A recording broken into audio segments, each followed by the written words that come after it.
0240008. Pada kesempatan kali ini saya akan menjelaskan tentang hijabul mar'ah, dan saya akan membahas tentang at-tahlilul lafzi. Yang pertama, ini membahas dari surat Al-Ahzab ayat 49. Dan di surat Al-Ahzab ayat 89 itu disebutkan kata li azwajik, yang berarti istri-istrimu. Dan maksud kata azwajik ini yaitu istri-istri Nabi Muhammad SAW, yaitu ummahatul mukminin. Lalu kemudian ada wa itlaqul lafzi zaujah sahihun walakinnahu khilaful afsah. Namun penggunaan kata zaujah ini sebenarnya benar, namun bertentangan dengan apa yang lebih sahih, yaitu Al-Asma'i berkata bahwa penggunaan lafaz zaujah dengan tambahan huruf ha itu memang ada, namun yang lebih benar adalah kata zauj saja, karena itu dapat digunakan untuk laki-laki maupun perempuan, jadi tanpa huruf ha. Lalu kemudian selanjutnya ada wa innal ladzi yas'ayuhar risyu zaujati hasain ila usdi asyara yastabilaha. Sesungguhnya orang-orang yang berusaha mengasuh istriku, yaitu istri-istri para nabi ummahatul mukminin, seperti orang yang mendatangi singa-singa ganas di padang tandus lalu ingin menemukannya. Dan dalam hadis Ammar bin Yasir, ini yang ayat yang perkataan sebelumnya itu adalah ucapan tentang Sayyidah Aisyah.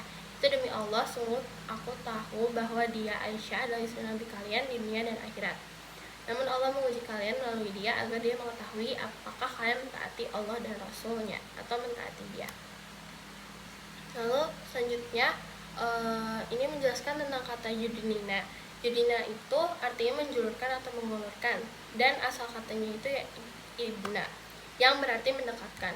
Nah, dikatakan bahwa kepada seorang wanita ketika kainnya tergeser dari wajahnya, itu untuk menjulurkan kainnya ke wajah. Yang dimaksud dalam ayat mulia ini, mereka itu menutupi wajah dan tubuh mereka agar dapat dibedakan dari para budak wanita dan juga para penyanyi. Karena kalimat ini mengandung kata mengulurkan dan menjulurkan, maka diikuti oleh huruf ana, yang berarti di atas. Lalu selanjutnya menjelaskan tentang kata jalabihinna, yaitu bentuk jamak dari jilbab, yang merupakan pakaian yang menutupi seluruh tubuh. Namun Asy-Syihab juga berkata bahwa jilbab adalah kain penutup besar yang diselimutkan. Ada juga yang mengatakan jilbab adalah selendang besar atau segala sesuatu yang menutup seluruh tubuh. Di sini banyak perbedaan pendapat tentang makna jilbab. Lalu ada juga dari lisan Arab mengatakan bahwa jilbab ini adalah kain yang lebih luas daripada himar, namun lebih kecil dari lidah, yang digunakan oleh wanita untuk menutupi kepala dan dadanya. Ada juga yang mengatakan bahwa jilbab adalah milhafah, itu selimut besar. Selanjutnya saya akan melakukan analisis dari dua kalimat terakhir. Yang pertama, tamshi nusyuru ilaihi. Tamshi di sini sebagai predikat 1. Lalu kemudian an-nusyuru di sini sebagai fa'il, yaitu subjek 1. Lalu ilaihi di sini sebagai jar majrur yang merupakan keterangan. Lalu wahiyalahiyatun, wa di sini harfu ataf yaitu penghubung. Lalu hiya di sini sebagai mubtada sebagai subjek 1. Lalu lahiyatun sebagai khobar dan merupakan predikat 1. Lalu masya'al adara alaihinnal jalabib.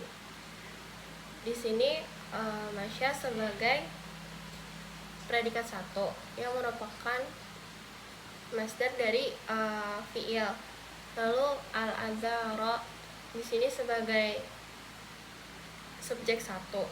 Lalu alaihinna di sini sebagai jar majrur yaitu keterangan. Lalu al-jalabib di sini sebagai subjek 2. Lalu kemudian di kalimat kedua, wakila jilbabul mar'ati, di sini wanya sebagai harfu ataf. Terus kila di sini sebagai predikat 1. Lalu jilbabu di sini sebagai subjek 1 yaitu fa'il. Lalu kemudian al-mar'ati di sini sebagai mudhofun ilaih. Lalu mila'atuha allati tashtamilu biha. Mila'atuha di sini sebagai subjek 1 yaitu mubtada. Lalu allati di sini sebagai isim. Lalu tashtamilu di sini sebagai predikat satu, biha di sini sebagai jar majrur yaitu dan keterangan. Wahiduha jilbabu. Wahiduha di sini sebagai mubtada yaitu subjek satu, lalu jilbabu di sini sebagai predikat satu. Wal jama'atu jalabib. Al jama'ah di sini sebagai subjek satu yaitu mubtada, jalabib di sini sebagai predikat satu.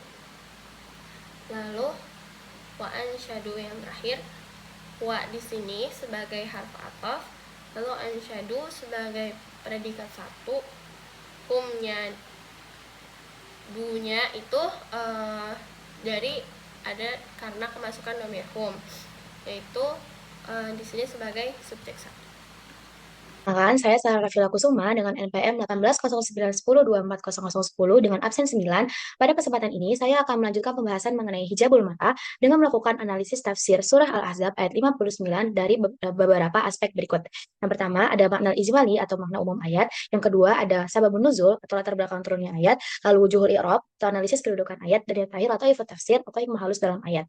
Langsung saja pada pembahasan pertama, yaitu makna ijmali. Hikmah keseluruhan dari pembahasan makna ijmali dari surah ini, dari ayat ini adalah hijab adalah penjagaan kehormatan, bukan pengekangan. Hijab melindungi perempuan dari pandangan dan niat buruk dalam kehidupan sosial. Perintah yang dimulai dari keluarga Nabi Shallallahu Alaihi Wasallam menunjukkan pentingnya keteladanan dari lingkungan terdekat.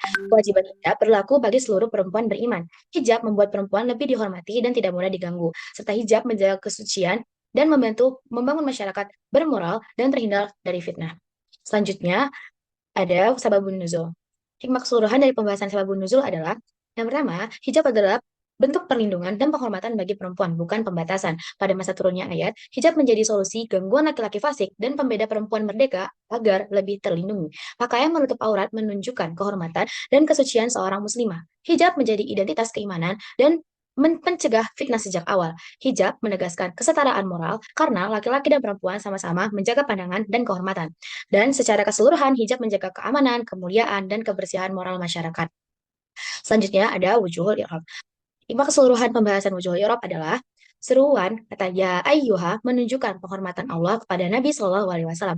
Hal tanbih memberi penekanan lembut pada panggilan tersebut. Perintah kulli azwajika menegaskan keteladanan dimulai dari keluarga Nabi. Fi'il amr kul menunjukkan kewajiban penyampaian risalah. Fi'il mudhari yudenina menggambarkan komitmen hijab yang terus dijaga. Ayat dalika adna ayyurafna menegaskan hikmah hijab menjaga kehormatan. Hijab hadir sebagai perlindungan dan penjagaan martabat dengan retorika Qur'ani yang tegas namun penuh kasih. Selanjutnya, ada pembahasan al-lataifut tafsir. Makna hikmah keseluruhan dari pembahasan ini adalah perintah berhijab yang dimulai dari keluarga Nabi Shallallahu Alaihi Wasallam menegaskan bahwa keteladanan dakwah harus dimulai dari rumah. Pemimpin dan pendakwah harus memberi contoh nyata, bukan hanya nasihat. Hijab adalah simbol kesopanan, kehormatan, dan identitas moral muslimah. Ia menjaga kehormatan, rasa malu, dan kewibawaan yang melindungi fisik dan akhlak perempuan. Kewajiban hijab berlaku bagi seluruh perempuan beriman, sebagaimana disebut dalam ayat. Syariat hijab menegaskan kesetaraan spiritual bahwa kemuliaan ditentukan oleh ketakwaan, dan hijab adalah bagian dari etika dan spiritualitas Islam yang menjaga martabat perempuan dan masyarakat. Selanjutnya, saya akan melakukan analisis ngaldren. Ngaldren ini saya mengambil dua kalimat dari pembahasan sababun nuzul. Kalimat itu adalah waqala waqala binul jauziyyi sababun nuzuliha annal fusaqa kanu yu'dhuna nisaa idza kharajna bil laili. Baik, sekarang kita bahas kalimat pertama, yaitu waqala binul jauziyyi. Wa yang artinya dan di sini sebagai partikel dari penjelasan sebelumnya. Penjelasan sebelumnya yang dimaksud adalah penjelasan sababun nuzul yang sebelumnya, yang bagian ini. Lalu, kata kola artinya berkata, itu berfungsi sebagai predikat dua atau P2 yang berupa fiil. Sini fiil madi. Lalu, Ibnul Jauzi, Ibnu Jauzi, nama orang, itu merupakan subjek dua atau S2, yaitu fa'il, yang tersusun dalam bentuk idofah, di mana kata Ibnu sebagai mudhof dan Jauzi sebagai mudhof ilaih. Dan kalimat ini termasuk kalimat tunggal. Lalu selanjutnya ada kalimat kedua, sababu nuzuliha annal fusaqa kanu yudhuna nisaa idza kharajna bilaili. Ini merupakan kalimat tunggal nominal yang diikuti struktur fiil dalam klausa anna yang ini. Nah, mari kita analisis. Di sini sababu itu artinya sebab. Sababu sendiri, kata sababu nuzuliha ini kan artinya sebab turunnya ayat ini. Nah, si sababu ini, sababu nuzuliyah ini merupakan subjek satu atau yang kita sebut dengan mubtada yang tersusun dalam bentuk idofah, di mana kata sababu ini sebagai mudhof, nuzuliha sebagai mudhof ilahi dengan disandarkan domir ha yang kembali kepada ayat yang kita sedang bahas. Lalu ada kata anna, annal fusuqa kanu yudhuna nisa idza kharajna bilaili, ini merupakan predikat satu atau yang kita kenal sebagai khobar bagi dari mubtada yang sebelumnya sebelum nuzuliha. Dengan rinciannya, anna itu merupakan harf nasab, pembuka klausa yang menjadi penghubung antara mubtada dan khobarnya. Lalu al-fusaqo ini artinya secara keseluruhan adalah karena para orang fasik. Nah, al-fusaqo ini orang fasik itu merupakan subjek 4 S4 yaitu isim dari anna. Lalu ada kata kanu yuduna. Kanu di sini adalah fi'il nakis dengan domir jamak yang berfungsi sebagai menunjukkan waktu lampau dan menguatkan subjek. Jadi dia itu bukan predikat penuh, tetapi predikat penuhnya itu ada di kata yuduna yang artinya orang-orang fasik ini yuduna itu mengganggu, mengganggu ini di sini yuduna sebagai predikat dua atau P2 yaitu berupa fi'il. Lalu an-nisaa itu para wanita itu merupakan objek satu atau O1 yakni objek langsung dari fi'il yuduna. Lalu ada kata idza kharajna bilaili, idza apabila kharajna mereka keluar bilaili pada malam hari. Itu idza kharajna bilaili merupakan keterangan 5 atau kalimat yang berupa hal keterangan yang menjelaskan kondisi atau waktu peristiwa terjadi. Jadi di sini saya juga akan mengklasifikasikan mana yang verba, nomina, dan partikel. Di sini ada yang verba itu ada kata kola, ini fi'il madi, artinya dia telah berkata. Terus ada kata kanu, di sini ada fi'il nakis dengan domir hum, di sini domirnya itu kayak menunjukkan waktu lampau terdahulu mereka dahulu. Terus ada kata yuzuna, ini fi'il mudhari, dia merupakan predikat ya verba juga, itu kayak mengganggu mengganggu si Nisa. Lalu ada kharajna, itu fi'il madi, artinya kayak mereka keluar, ini juga verba. Lalu ada nomina, nomina itu ada Ibnu Jauzi, ini nama orang Ibnu Jauzi, dia sebagai fa'il. Lalu ada kata sababu, ini juga nomina sebagai mubtada, artinya sebab. Lalu ada nuzuliha, ini ada apa namanya, mudhof ilaih ya tadi idofa, ini termasuk nomina juga artinya sebab turunnya. Lalu ada kata fusaqo, itu orang-orang fasik, dia sebagai fa'il, dia juga subjek ya, ini nomina juga. Lalu ada nisaa, itu maf'ul bih tadi, ini artinya apa namanya, perempuan ya, karena wanita. Lalu ada kalau untuk partikel di sini ada wow, artinya dan. Terus anna yang harf nasab ya, harf nasab itu artinya bahwa. Lalu ada ida, ini juga partikel, ini isim syarat juga. Lalu ada bi, harf jar, ini juga partikel. Oh ya, sama tadi ada kata laili, yaitu isim juga. Sekian dari penjelasan dari saya. Terima kasih. Bismillahirrahmanirrahim. Di sini saya Taki akan menjelaskan bagian pertama dari ahkamus syar'iyyah. Bisa kita lihat di sini pada kalimat yang pertama. Bismillah. Al-ahkamu syar'iyyatu. Al-ahkamu mubtada atau subjek satu. Hukum-hukum syar'iyyatu syariah. Hukum-hukum syariah. Al-hukmul awal, al-hukmu al-khabaru, predikat satu, hukum al-awal, yang pertama.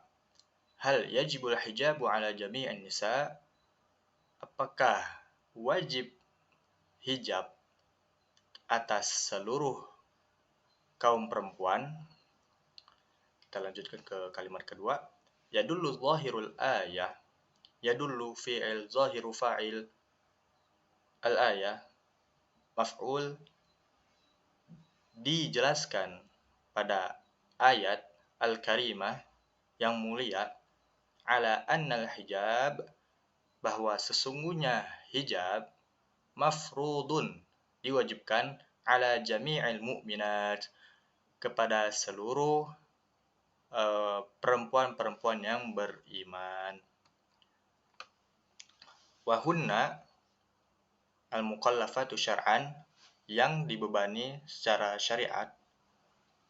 Wahunna, dan mereka adalah al-muslimatu, kaum muslimat, al-harairu, yang merdeka, al-balighat, yang telah baligh.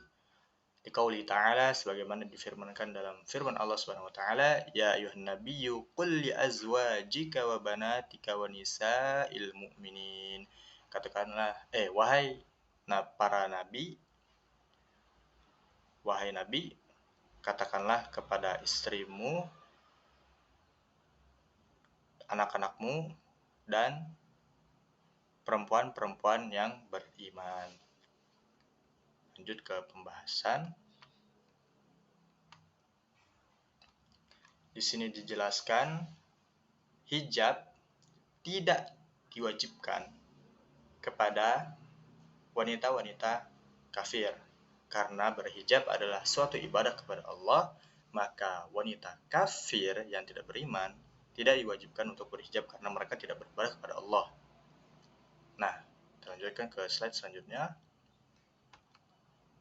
Di sini dijelaskan meskipun wanita kafir tidak dibebani wajib berhijab, tapi mereka dibebani kewajiban sebagai masyarakat yang baik, yaitu tidak merusak moral masyarakat umum dan tidak mengganggu kaum muslim, terutama para lelaki dengan mempertontonkan aurat mereka gitu. Next slide. Di sini dijelaskan adapun kaum hamba sahaya, kaum perempuan hamba sahaya, mereka tetap diwajibkan untuk berhijab bagi yang muslim, karena ini adalah kewajiban bagi seorang muslimah secara umum, baik itu yang merdeka maupun yang masih hamba sahaya. Dan ini menjadi tujuan dengan adanya hukum syariat berhijab, yaitu menjaga kehormatan kaum perempuan. Next slide. Di sini dikatakan bahwa anak-anak perempuan muslimah, kitas atau teman-teman sebagai orang tua itu diwajibkan untuk membiasakan anak perempuannya untuk berhijab sejak umur 10 tahun sebagai riyadah atau latihan bagi mereka ketika nanti sudah besar tidak keberatan dalam menjalankan syariat berhijab. Next slide. Nah, bagaimana cara berhijab? Ada dua cara, bagian saya ada dua cara. Yang pertama adalah, next slide dulu, mengangkat kain selimut atau kain, kemudian menutupinya, menutup kepala, kemudian seluruh kepala sampai alisnya, kemudian menutupi wajahnya dan mengeluarkan mata kirinya. Jadi seluruh muka ditutup kecuali mata kirinya. Adapun cara yang kedua dari Ibnu Abbas, sama, dikencangkan di kepala, dililit sampai ke atas hidung, dan dilihatkan kedua matanya. Jadi tidak mata kirinya aja, tapi juga kedua matanya gitu. Jadi segini. Itu dua cara memakai hijab. Untuk cara yang ketiga dan seterusnya akan dijelaskan oleh Dafa. Sekian dari saya, terima kasih. Bismillahirrahmanirrahim. Saya Dafa izin melanjutkan penjelasan selanjutnya. Al-Jim, waruya anisuddi, waruya predikat 5, subjek internal, dan diriwayatkan anisuddi an harfujar asuddi isim majrur fi kaifiyatihi, fi harfujar kaifiyah isim majrur wa huwa mudhof wa alha dhamirun bertaksir majrurun bil idhofah. Tentang cara-cara berhijab. Annahu qala, anna harfu taukid, alha isim anna, subjek 4, bahwasanya dia qala predikat 2 subjek internal berkata tugatti ihda ainaiha wajabhataha. Tugatti predikat 2 subjek internal, ihda objek sekaligus mudhof, ainain mudhof ilaih sekaligus mudhof, alha mudhof ilaih. Ihda ainaiha salah satu dari kedua matanya, wajabhataha wa harfu atof, jabhataha maktuf ke ihda. Jabhataha haknya di sini mudhof ilaih ke jabhatun. Jabhataha wa jabhataha dan dahinya. Wa syiqqal akhara Wa harfu ataf asyiqqal akhara ma'tuf lagi ke ihda. Asyiqqa man'ut, al-akhara na'at ke asyiqqa. Wa syiqqal akhara, dan sisi lain dari wajahnya. Illal aina, illa adatul istisna, al aina mustasna bi illa, kecuali salah satu matanya. Qala Abu Hayyan, di sini jumlahnya jumlah fi'liyah. Qala predikat 2, subjeknya Abu Hayyan, subjek 2, fi'il dan fa'il. Abu Hayyan berkata, wa kadza adatu biladil Andalusi. Di sini jumlahnya jumlah ismiyah. Wa kadza adatu biladil Andalus, mubtada.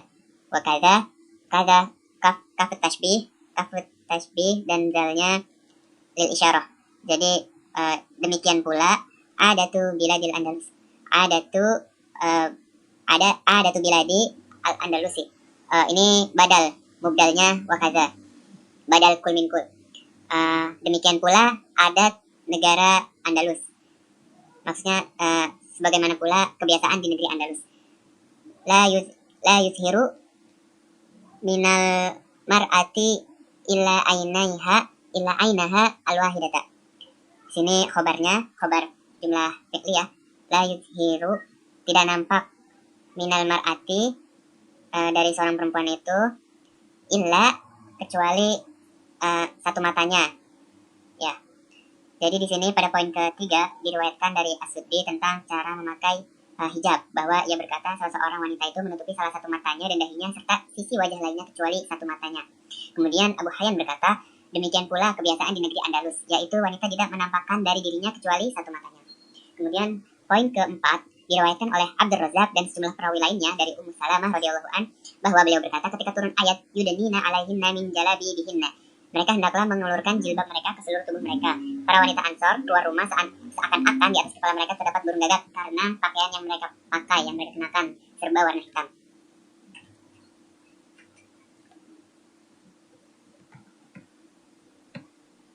Kemudian hukum ketiga, apakah wajib bagi wanita menutup wajahnya? Telah dijelaskan sebelumnya dalam surah An-Nur bahwa wanita dilarang menampakkan perhiasan kecuali kepada mahramnya, sebagaimana firman Allah Ta'ala pada surat An-Nur ayat 31. Dan karena wajah adalah sumber perhiasan atau pusat kecantikan, maka mereka menutupnya menjadi sesuatu itu yang penting dari pandangan laki-laki selain mahramnya. Adapun ulama yang berpendapat bahwa wajah itu bukan aurat, jadi mereka memberikan beberapa syarat, walaupun boleh tapi ada syaratnya. Yang pertama, tidak boleh ada hiasan atau make up di wajah seperti pewarna maupun bedak, dan dengan syarat aman dari fitnah. Maksud di sini tuh mereka tahan untuk tidak melakukan misalnya godaan atau sesuatu yang menimbulkan syahwat kepada laki-laki. Kemudian tidak diragukan lagi bahwa fitnah atau godaan itu merupakan kerusakan moral pada masa sekarang ini, tidak dapat dijamin aman darinya. Oleh sebab itu mereka berpendapat bahwa menutup wajah adalah wajib, sebagaimana bentuk penjagaan terhadap kehormatan seorang muslimah. Mereka telah menyebutkan sebagian dalil syar'i yang menunjukkan kewajiban menutup wajah di surah An-Nur. Dan mereka menambahkan beberapa pendapat para mufassir yang juga menegaskan kewajiban menutup wajah. Yang pertama itu ada Ibnu Al-Jauzi berkata tentang firman Allah Ta'ala, hendaklah mereka mengeluarkan jilbab mereka ke seluruh tubuh mereka. Maksudnya, mereka menutupi kepala dan wajah mereka agar diketahui bahwa mereka adalah seseorang yang merdeka, bukan hamba sahaya. Dan yang dimaksud dengan jalabib di sini adalah pakaian luar atau selendang panjang. Kemudian Abu Hayyan berkata dalam tafsir Al-Bahar Al-Muhid, firman Allah Ta'ala, hendaklah mereka mengeluarkan jilbab mereka ke seluruh tubuh mereka. Maknanya mencakup seluruh tubuh mereka, atau yang dimaksud dengan firmannya alaihinna, atas mereka ialah wajah mereka, karena yang dahulu tampak dari wanita masa jahiliyah adalah wajahnya.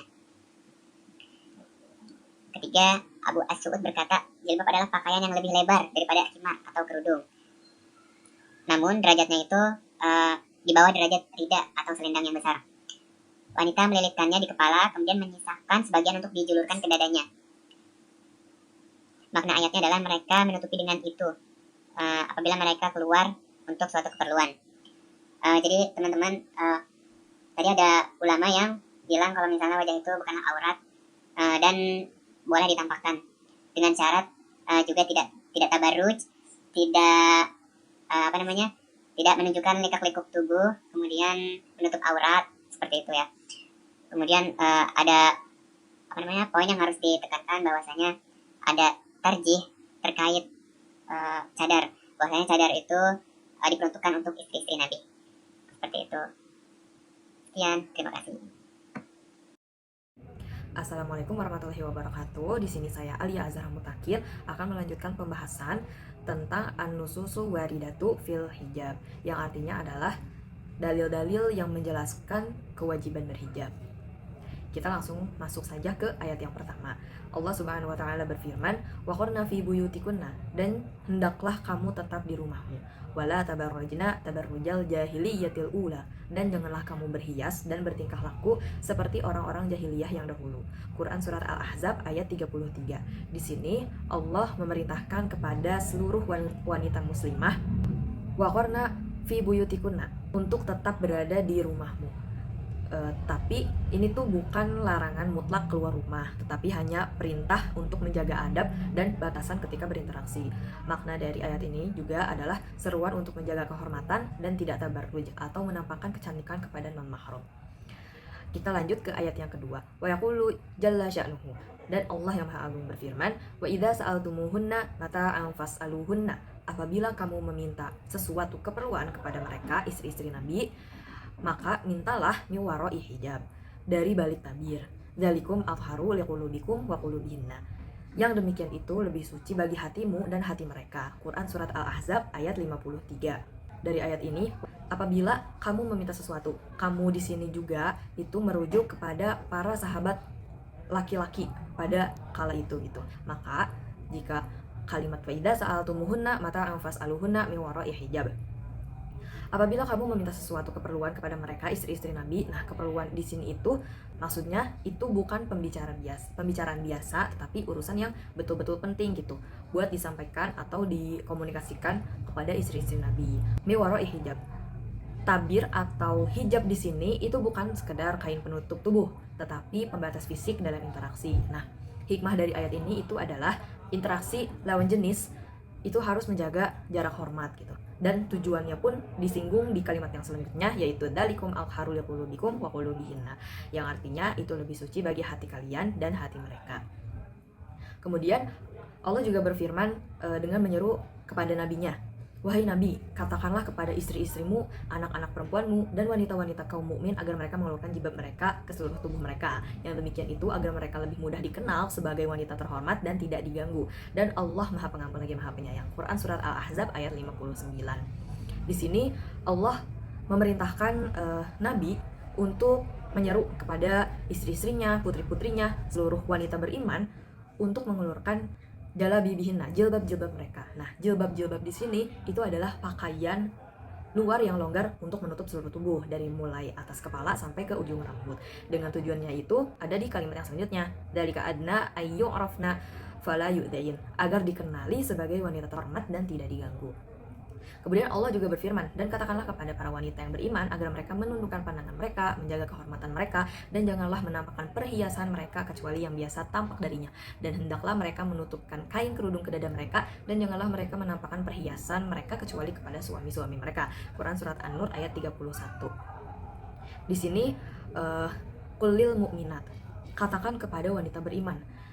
Perintah ini turun langsung gitu dari Allah untuk seluruh wanita muslimah. Yadribna bi khumurihinna ala juyubihinna, dan hendaklah mereka menutupkan kain kerudung ke dada mereka. Hikmah dari ayat ini itu adalah kerudung itu harus menutup hingga ke bagian dada gitu, bukan hanya untuk menutup rambutnya saja. Kesimpulannya itu adalah Allah memerintahkan langsung kepada kita wanita muslimah untuk wajib berhijab, karena sesungguhnya hijab itu bukan adat ataupun tradisi ataupun budaya yang disinggung oleh beberapa orang yang bebas moral gitu. Nah, kemudian hijab juga berlaku untuk seluruh wanita muslimah, bukan hanya istri Nabi. Dan kewajiban berhijab juga demi untuk menjaga kemuliaan sebagai identitas seorang muslimah dan keamanan sosial. Kemudian hijab juga bukan hanya pakaian, tetapi mempunyai misi khusus, yaitu untuk mengatur interaksi khususnya ketika berinteraksi dengan lawan jenis. Dan berhijab juga berfungsi untuk menjaga hati laki-laki dan perempuan. Selanjutnya kita ke ngaradar dari dua ayat yang pertama disebutkan. Waqarna fi buyutikunna wala tabarrajna tabarrujal jahiliyatil ula. wa qorna itu fi'il amr sebagai predikat 2, dan ada nun niswah sebagai penanda perempuan jamak atau sebagai subjek 2, fi buyutikunna, yaitu keterangan dengan fi itu harfu jar, buyuti itu isim majrur bi fi, kunna itu dhamir mutasil atau mudhof ilaih. Wala tabarrajna, wa di sini sebagai kata penghubung, la tabarrajna. La tabarraj itu sebagai predikat 2 dengan la anahiyah dengan fi'il nahi, dan ada nun niswah sebagai subjek 2. Tabarruja itu objek atau maf'ul mutlak. Al-jahiliyatil ula itu sebagai keterangan, yaitu dengan al-jahiliyah itu mudhof ilaih dan al-ula itu atau sifat bagi al-jahiliyah. Kemudian lanjut di ayat kedua, wa idza sa'altumuhunna. Sa'altum itu fi'il madi atau predikat 2 ditambah dengan adanya dhamir wawu sebagai penanda subjek atau kita sebut sebagai subjek 2. Kemudian ada hunna sebagai maf'ul bih atau objek 1, mata'an yaitu maf'ul bih kedua atau objek 2. Fas'aluhunna, as'alu itu fi'il amr atau predikat 2 dengan tambahan dhamir wawu yaitu kalian laki-laki atau subjek 2. Hunna itu maf'ul bih atau objek 1, min wara'i hijab. Itu merupakan keterangan tempat atau kita sebut keterangan 1 dengan min wara'i hijab itu adalah jar majrur. Kemudian dalikum itu adalah mubtada atau subjek 1. Kemudian atharu itu khobar predikat 2. Yaqulu bikum wa qulu bihinna itu adalah keterangan tujuan atau yang kita cirikan sebagai keterangan 4. Sekian penjelasan dari saya. Wassalamualaikum warahmatullahi wabarakatuh.